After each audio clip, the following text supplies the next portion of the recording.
Olha, nós vamos falar aqui a respeito do caso dos empréstimos que foram feitos junto à Caixa Econômica Federal. Empréstimos do governo do estado para investimentos em obras e infraestrutura. E nós estamos recebendo aqui no estúdio o secretário de Fazenda, Rafael Fonteles, que está aqui conosco. Elivaldo Barbosa também participa dessa entrevista. Elivaldo Barbosa, boa tarde. Boa tarde também, secretário. Seja bem-vindo aqui ao Jornal do Piauí. Boa tarde aos telespectadores. Bom, nós vamos trazer aqui algumas informações, alguns dados, a respeito dessas questões. Eu vou mostrar aqui no nosso telão alguns aspectos que foram questionados em relação ao empréstimo na Caixa Econômica. O empréstimo foi feito junto à Caixa, o valor total é de 600 milhões de reais aproximadamente. A primeira parcela foi paga e o governo aguarda o pagamento da segunda. A transferência, o pagamento, o valor foi depositado em uma conta para que o governo do estado investisse nas obras de infraestrutura. Acontece que o questionamento que foi feito da conta do convênio, da conta do contrato com a Caixa Econômica, foi feito uma transferência para a conta única do estado, o que é ou o que seria proibido por lei. Secretário Rafael Fonteles, queria saber exatamente deste ponto. Que explicações o governo deu à Caixa Econômica sobre esse respeito? Bom, perfeito. Muito obrigado pela oportunidade de prestar esses esclarecimentos.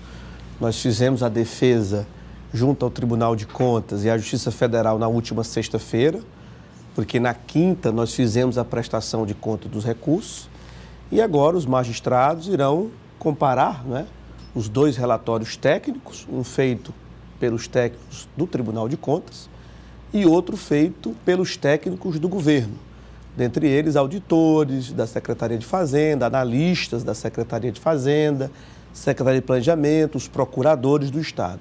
Então, diante desses dois relatórios técnicos, eles formarão a sua convicção e terão a decisão sobre essas eventuais irregularidades apontadas. A questão é que nós, no nosso relatório, rebatemos todos os pontos. E esse aí é um dos pontos principais, talvez o cerne do relatório, que condena ou que aponta irregularidade nessa questão de transferência de recursos da conta do empréstimo, a conta vinculada, para a conta única do estado do Piauí. Bom, não podia ser feito isso. E nós isso, colocamos que, pelo contrário, esse é um procedimento absolutamente normal e legal. Por que isso? Primeiro ponto, há uma confusão entre o que é contrato de empréstimo e o que é convênio federal. A legislação que existe sobre o tema é sobre convênios federais. Um recurso que é da União, é colocado numa conta para fazer, por exemplo, um hospital, não se pode utilizar esse recurso para colocar na conta única. Os pagamentos para a construtora, por exemplo, que vai fazer o hospital, teriam que sair desse recurso. Para contrato de empréstimo, não há nenhuma legislação sobre o tema. Então não se pode fazer essa confusão. A programação é feita pelo governo. É um dinheiro estadual que o governo paga juros, paga correção monetária.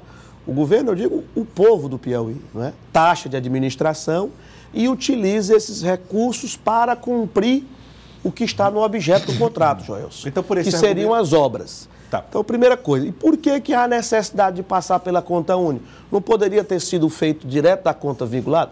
Poderia. Ocorre que algumas obras foram pagas antes da chegada dos recursos.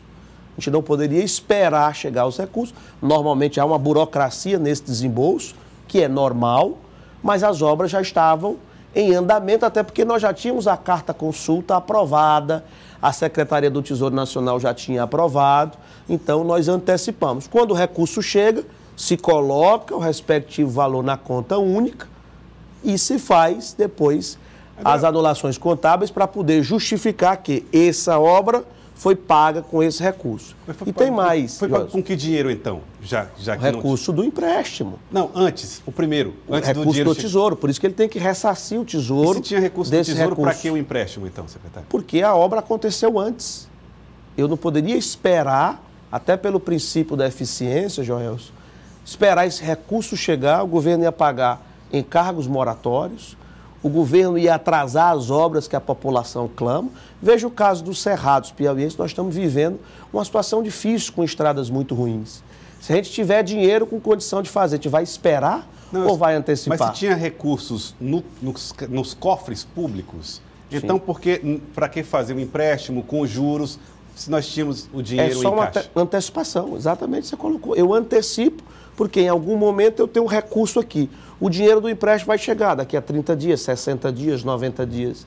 Então não há nenhum problema em fazer uma antecipação de recursos quando já se tem, Joelson, a certeza do recebimento dos recursos. E esse dinheiro do caixa, secretário, já tinha uma finalidade que não a realização daquela obra programada, é isso?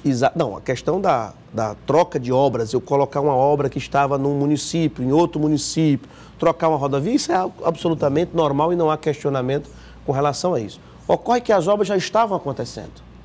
Então se faz o pagamento e depois se ressarce a conta do Tesouro.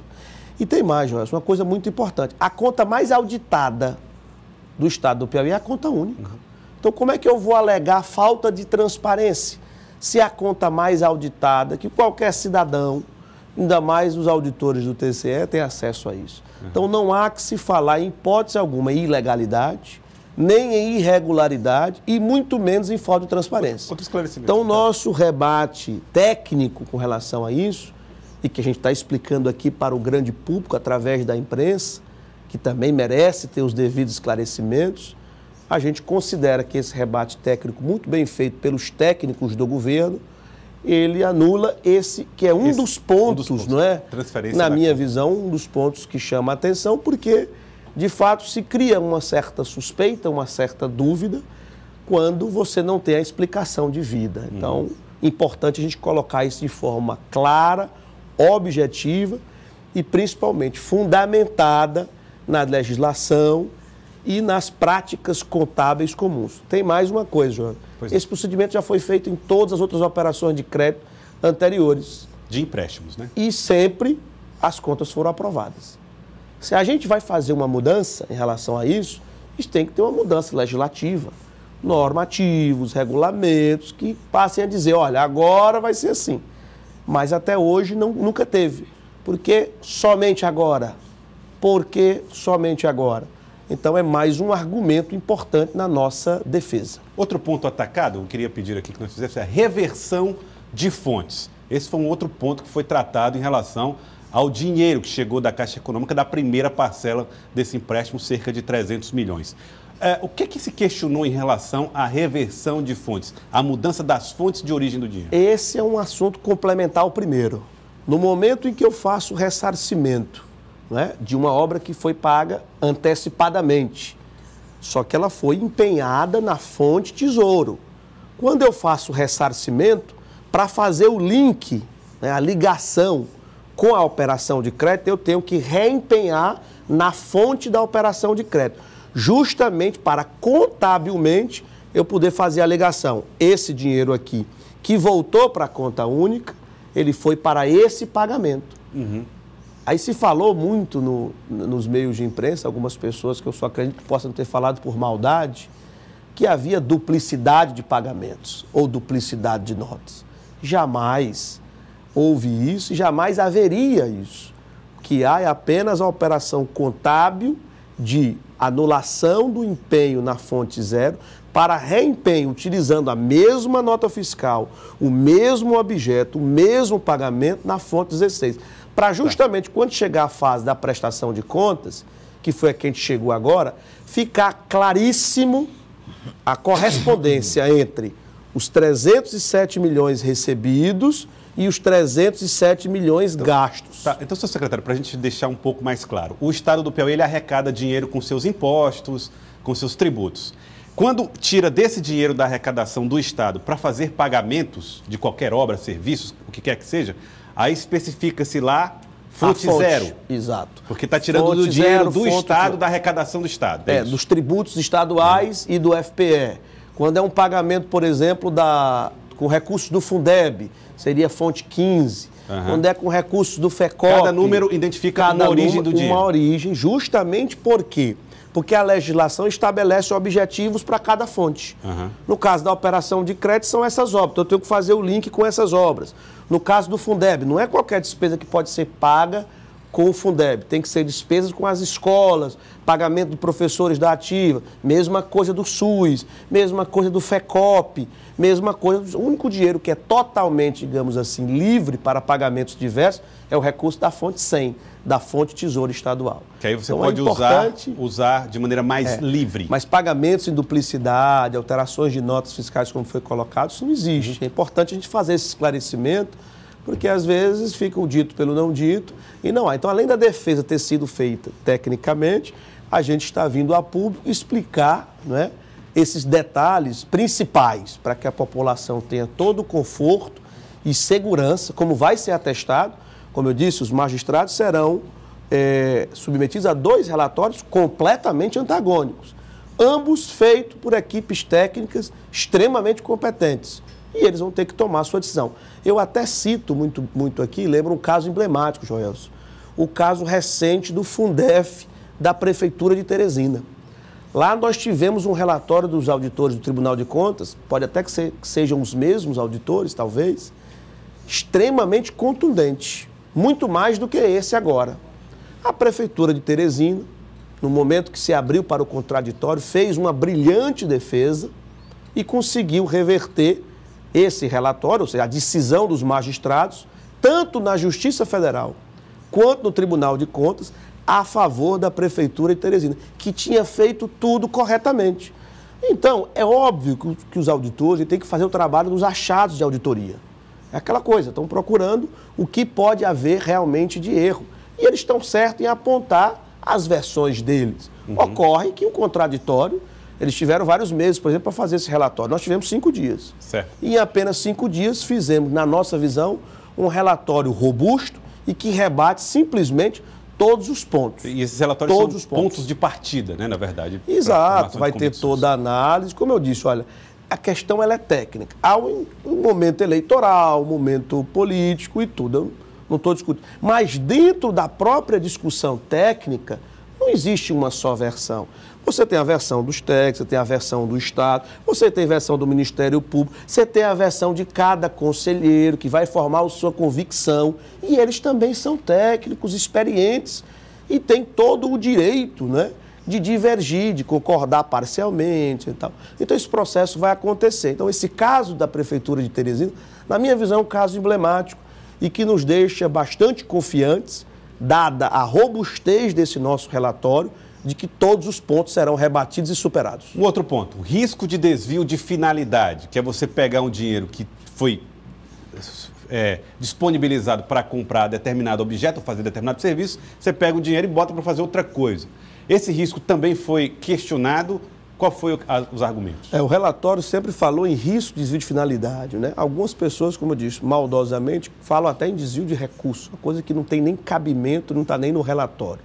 Mas nem desvio de finalidade houve. O que seria o desvio de finalidade? O uso do recurso para outro objeto que não fosse obras. Talvez usar para folha de pagamentos, talvez usar para custeio. E isso não aconteceu. E qual é a prova cabal disso? É que eu tenho uma prestação de contas feita de 307 milhões recebidos e 307 milhões gastos em centenas de obras, em centenas de pagamentos que beneficiam milhares. O questionamento de que mudou de uma secretaria para outra, mudou um calçamento de um município para outro. Isso é previsto, inclusive, no próprio contrato, essas mudanças. Então não há que se falar, em hipótese alguma, em desvio de finalidade nem de R$1 desses 307 milhões colocados. A influência dessas prestações de contas com a Caixa, com o Ministério Público Federal, com o Tribunal de Contas, até que ponto isso pode interferir no desejo do governo de ter liberação o mais rápido possível da segunda parcela do empréstimo? Olha, do ponto de vista técnico, é claro que quando você tem um relatório como esse, em que o governo está tendo que rebater os pontos, os próprios técnicos da Caixa vão ter um apreço, um zelo maior em analisar essa prestação de contas. Uhum. E essa prestação de contas tem que ser feita para poder se receber as parcelas seguintes da operação de crédito. Então, o procedimento normal, ele vai continuar acontecendo com muito mais atenção, até porque você tem mais holofotes em cima desse processo, mas como eu coloquei aqui, não há o que se temer e o que a gente tem que fazer é apenas cobrar uma celeridade nessas análises para que o recurso chegue logo.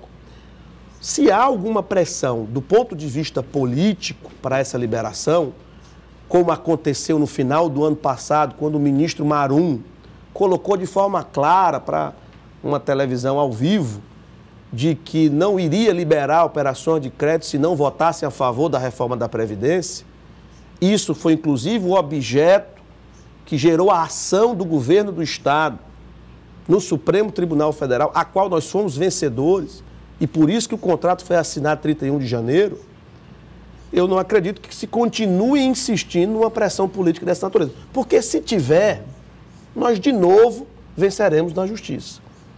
Mas nós não estamos contando com isso, nós contamos com o entendimento administrativo. Mas se querem complicar politicamente, a justiça existe exatamente para isso. Para impedir o uso político de uma instituição pública, que é a Caixa Econômica Federal. Isso aconteceu sim no final do ano passado, a declaração do Marum, que motivou a nossa ação no Supremo, e nós vencemos. Por isso que foi assinado o segundo contrato de empréstimo no dia 31 de janeiro desse ano. Secretário Rafael Fonteles, muito obrigado pela participação conosco, pelas explicações, pela entrevista. Obrigado por ter vindo ao Jornal do Piauí. Eu que agradeço, sempre à disposição para os esclarecimentos necessários.